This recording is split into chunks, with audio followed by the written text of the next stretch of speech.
Trump మీద ఇప్పుడు footballers ఆగ్రహం వ్యక్తం చేస్తున్నారు. యుఎస్ఏ ఫుట్బాల్ ఆటగాడు ఫొలారిన్ బాలోగన్ మీద విధించిన సస్పెన్షన్ని ఫిఫా రద్దు చేయడం మీద ఇప్పుడు చర్చకి దారితీసింది.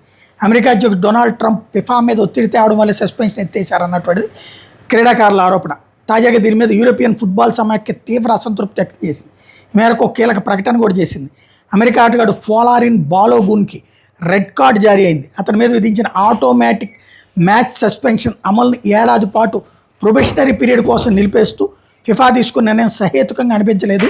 ఫుట్బాల్లోనూ ఇతర జట్ల మాదిరిగా నియమాలకు కట్టుబడి ఉండాలి, పారదర్శకమైన నిర్ణయాలు ఉండాలి, లేకపోతే ఆట ప్రమాణాలు దెబ్బతినే ప్రమాదం ఉంది. కానీ యుఎస్ఏ ప్లేయర్ విషయంలో అలా జరగలేదు. రెడ్ కార్డు వచ్చిన తర్వాత ఆటోమేటిక్ సస్పెన్షన్ అనేది విచక్షణతో కూడిన ఎంపిక కాదు, నిబంధనలో పొందుపరిచే నియమం. దీనికి మినహాయింపులు లేవు.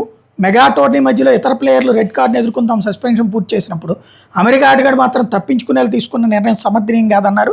ఇలాంటి జరుగుతుందని అస్సలు ఊహించలేదంటూ యూరోపియన్ ఫుట్బాల్ సంఘం ఆగ్రహం వ్యక్తం చేసింది.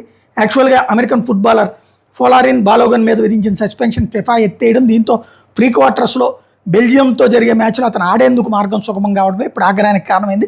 రౌండ్ 32లో భాగంగా బోస్నియాతో జరిగిన మ్యాచ్లో ప్రత్యర్థి ఆటగాడి కాలే మడం మీద తొక్కినందుకు గాను బాలోగన్కి రెఫరీ రెడ్ కార్డు చూపించారు.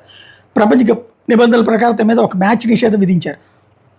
అయితే ఈ నిర్ణయాన్ని పునఃసమీక్షించాలని అమెరికా అధ్యక్షుడు ట్రంప్ ఫిఫా అధ్యక్షుడు జియానీ ఇన్నాంటివోతో ఫోన్లోకి ఉన్నట్టు విశ్వసనీయ వర్గాలు చెప్తున్నాయి.